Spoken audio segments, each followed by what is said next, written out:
given the graph of y equals f of x below, sketch the graph of y equals the square root of f of x. And they're so nice. The graph of f of x has already been drawn for your reference. No marks will be awarded to the graph of f of x. So this is a square root graph, or radical graph, and they're given the function f of x for us. So whenever we're taking the square root of f of x, we're thinking of the y values. And so in our original graph,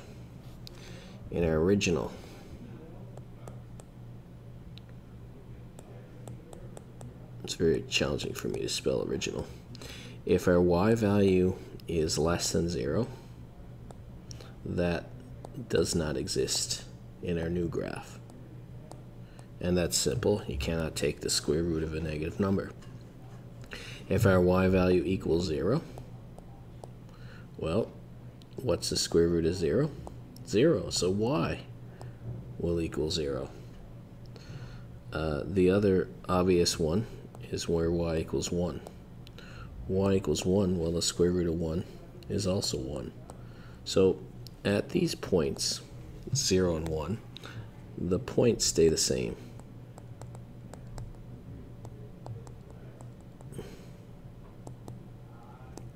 There's only two more intervals we need to consider. And the first interval that we'll consider is the interval where y is between 0 and 1. And this one's a little tricky. And I guess the value I want you to think of is a quarter. If you're just thinking of y equals a quarter, and we have to go and square root that, well, the square root of 1 is 1, and the square root of 4 is 2. And if you compare a quarter and a half, when you take the square root of a number between 0 and 1, y gets a little bit bigger. So y increases slightly. And we don't often think of that. We think of those big numbers when we take the square root. But y increases slightly. Of course, it's never going to get bigger than 1.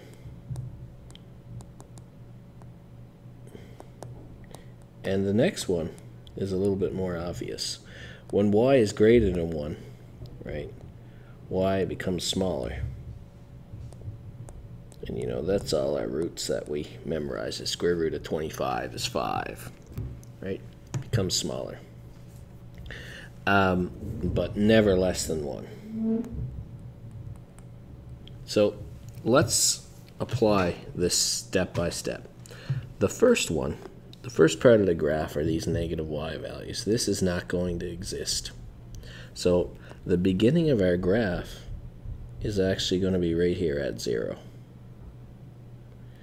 So we got that 0 done. We also said the 1 stays the same. So the 1 will stay the same. Okay? The next one that we will look at is the intervals between 0 and 1. So between 0 and 1, I think the example I picked, well, I'll actually use, is a quarter. So where we were at about a quarter of the height, that'll go up to a halfway. So it's not a big jump, and it's going to be hard for me to graph on this thing, so I'm going to zoom right in. So where we're a quarter, that's going to go about halfway.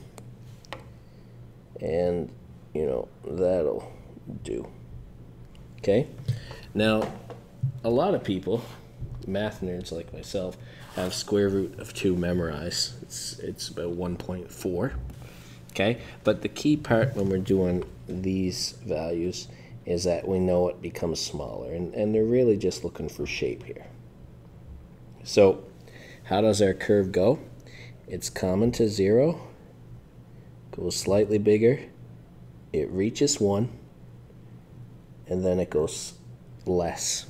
Now I made a little boo-boo here. If my graph stops right here, then my other graph should stop right here. So I want to just erase. I want to erase the part that I drew here. So let me try to erase this. Erase. For some reason, it won't erase. Okay then. Having a hard time. Erase. Nope. So we're going to have to use white ink. And will white ink, oh look at that, I'm coloring that away. Oh, there we go. So make sure you stop it where the original function stops. And we will double check and make sure we're doing everything we're supposed to do. So we sketch the graph, okay? And, you know, we're not asked for the domain, but I'm just going to state it just so it's clear. My domain for this graph is 2 all the way to 4. The 2 is included, and so is the 4.